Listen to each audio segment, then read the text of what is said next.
नमस्कार दोस्तों। तो भाई अक्टूबर शुरू हो गया है देखिए, और अगस्त के महीने से मेरे जो प्लांट है ना, इन पे अच्छे से इसी तरीके से भर भर के फ्लावरिंग हो रही है। और इतनी फ्लावरिंग हो रही है कि मैं क्या इसमें कर रही हूँ, कैसे कर रही हूँ, हर चीज़ मैं आपको वीडियो में बता रही हूँ अपने कि मैं अपने प्लांट पे समय समय पर क्या करती हूँ। तो अक्टूबर के महीने में देखिए मैं क्या करूँगी और कौन कौन सी ऐसी चीज़ें अपने प्लांट में डालूँगी, फर्टिलाइज़र, जिससे कि अक्टूबर का पूरा महीना भी फूलों से भरा रहे। और समय समय पर हमें इनमें थोड़ा थोड़ा सा कुछ ज़्यादा ध्यान रखना होता है फूलों के लिए। कभी फूल छोटे हो रहे हैं, कभी कलियाँ कम हो रही हैं बननी, तो समय समय पर इनमें मुझे क्या करना होता है वो पूरा तरीका मैं आपको बताऊंगी।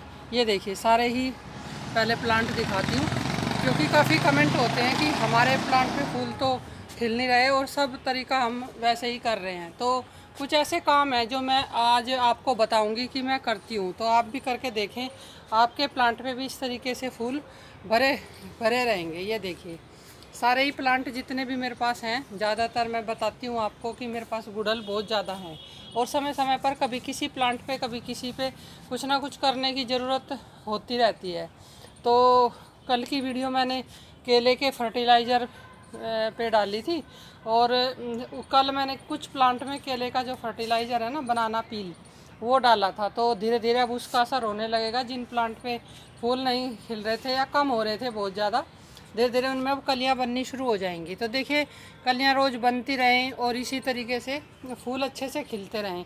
जब ज़्यादा ठंड हो जाती है ना, उसी समय मेरे प्लांट पे कम होते हैं फूल बनने, नहीं तो ज़्यादा से ज़्यादा फ्लावरिंग होती है मेरे सारे प्लांट पे, आप देख सकते हैं। ये देखिए तो आज मैं देखिए जो हमारे पास हमारे गार्डन में हम लगा सकते हैं अपने प्लांट पे, या बड़े जो नीम होते हैं ना, नीम के पत्ते या फिर नीम की खली अपने प्लांट पे इस मौसम में थोड़ी सी आप नीम की खली ज़रूर मिलाएं। उसका क्या कारण है नीम की खली मिलाने का, वो मैं इसलिए मिलाती हूँ कि जैसे अब मौसम थोड़ा सा चेंज होने लगा है, तो प्लांट पे रोज़ पानी इतना, जो हमारा गमला है ना, वो जब हम पानी डाल देते हैं तो अब सूखता नहीं है बहुत जल्दी। पहले जब गर्मी थी अगस्त सितंबर के महीने में, तो प्लांट जो है ना पूरा सूख जाता था, मिट्टी बिल्कुल।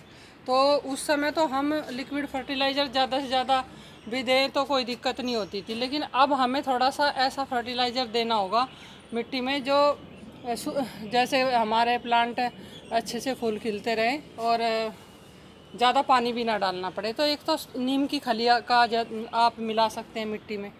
और अगर जब है दूसरे तीसरे दिन जब प्लांट का पानी सूख जाता है ना, तो उसमें नीम के पत्ते पानी में भिगो के, और वो पानी भी आप डाल सकते हैं। मैं आपको दिखाऊंगी। ये देखिए ये एक प्लांट मैंने अपनी नीम का अपने छत पे ही लगा रखा है। एक इसमें प्लास्टिक का जो कैन होती है, और इसमें से काफ़ी पत्ते मुझे मिल जाते हैं। तो मैं इस तरीके से, जैसे पीले पत्ते हो जाते हैं ना, तो ये निकालती रहती हूँ इसमें से।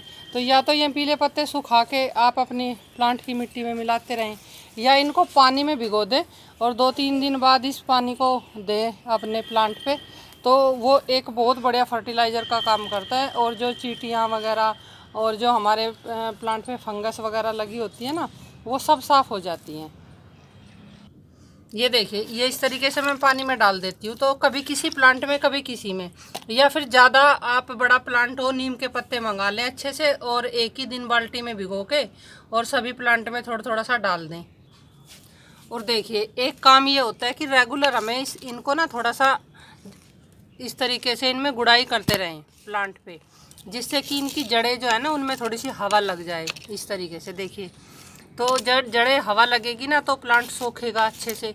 और फिर पानी डालेंगे ना सूखे हुए प्लांट में, जब भी हम पानी डालें ना खूब अच्छे से मिट्टी सूख जाए तो उस समय डाल लें, तो फर्टिलाइज़र का इतना बढ़िया असर होता है। लेकिन अब थोड़ा सा मौसम जैसे मैं बताया ना चेंज होने लगा है ना, तो मिट्टी इतनी एकदम नहीं सूखती, कई दिन लग जाते हैं।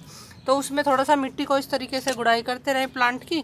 और सूखा फर्टिलाइज़र जैसे नीम की खली है सूखी मिला दो, या पत्ते मिला दो आप उसमें, पानी में भिगो के मिला दो, थोड़ा पानी कम डालो, दूसरे तीसरे दिन जब सूख जाता है, या फिर पत्ते ही सुखाने के बाद उनको भी हम बारीक करके डाल सकते हैं। सूखने के बाद वो अपने आप ही पाउडर सा बन जाता है, मिक्सी में पीस के भी डाल दें थोड़े थोड़े से, एक एक चम्मच आप सब प्लांट में आप डाल सकते हैं। तो उससे देखिए मैं सब काम यही करती हूँ अपने गार्डन में, उसी से ही खूब अच्छी सी फ्लावरिंग होती है। और अभी मैं आपको दूसरे प्लांट दिखाती हूँ। देखिए ये अभी मैंने फर्टिलाइज़र जो पहले डाले हुए हैं, वीडियो में आप देख सकते हैं कौन कौन से बताए हैं। तो उस फर्टिलाइज़र से ये कितने बड़े बड़े साइज़ के, अब आपको मैं दूर से दिखा देती हूँ। ये देखिए कितने फूल लगे हैं इसमें, कम से कम आज 20 फूल इसमें लगे हुए हैं। देखिए 7-8 फूल इधर हैं, और ये देखिए इस तरफ है, और ये सारे इस तरफ ये फूल हैं। देखिए बड़े बड़े साइज़ के हैं। और ये तो ये समय समय पर मैं इसमें अपने प्लांट में करती हूँ।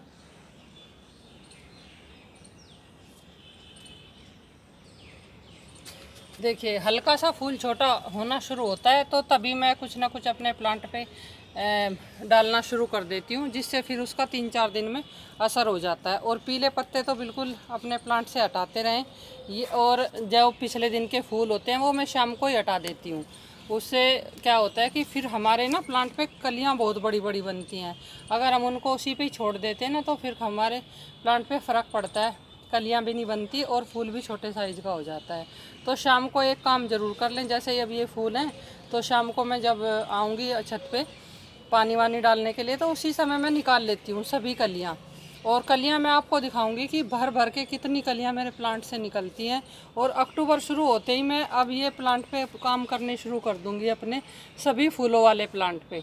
और आज की यही वीडियो थी, कैसी लगी आपको मेरा तरीका और मेरे जो प्लांट है ना। अब ये देखिए ये सारे, ये एक प्लांट ये रखा है कैसे ये फूलों से भरा हुआ है। तो समय समय पर ये थोड़ा सा ना ज़्यादा खाद मांगता है। ये जो प्लांट है ना गुड़हल का, ये ज़्यादा खाद मांगता है। अगर हम इसको हफ्ते में 10 दिन में 15 दिन में कम से ज़्यादा अगर हम इसको, वैसे तो हर हफ्ते इसमें कुछ ना कुछ मैं ऐड कर देती हूँ, लेकिन कई बार नहीं भी कर पाते किसी काम के चलते, तो 10 दिन 15 दिन में आप इनमें कुछ ना कुछ कोई ना कोई फर्टिलाइज़र ज़रूर ऐड कर दे। घरेलू ही फर्टिलाइज़र डालती हूँ मैं, जैसे अब तक मैं लिक्विड फर्टिलाइज़र डाल रही हूँ ज़्यादातर, फिर वो इस सब में अब सूखा फर्टिलाइज़र डालना शुरू कर दूँगा। जैसे बनाना पील मैंने अब डाला है, तो फिर मैं अब सर्दियों में केले के जो छिलके हैं ना वो सूखे हुए रख लेती हूँ मैं, वो फिर पाउडर बना के मिट्टी में मिलाना शुरू कर दूँगी।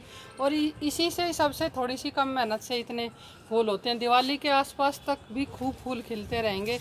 और फिर धीरे धीरे मैं जो भी करती हूँ रोज़ आपको बता देती हूँ दोस्तों। और कैसा लगा मेरा तरीका और मेरे जो गार्डन के फ्लावर हैं इतने बड़े बड़े साइज़ के, ये देखिए कितने बड़े बड़े साइज़ के फूल होते हैं। और थोड़ा सा ही ये हमें थोड़ी सी मेहनत करनी होती है इसमें प्लांट पे, उसी से फूल इतने खिलते हैं। और बिल्कुल फ्री में, मैं कोई भी फर्टिलाइज़र अब तक जितने भी बताए हैं ख़रीद के लाने की ज़रूरत नहीं होती। वो सब फर्टिलाइज़र मेरे घर से ही तैयार हो जाते हैं, जो मैं डालती हूँ डेली अपने हम खान पान में जो चीज़ें यूज करते हैं ना, उनका जो वेस्ट होता है उसी से ही हमें मिल जाता है फर्टिलाइज़र भी अपने पेड़ पौधों के लिए। और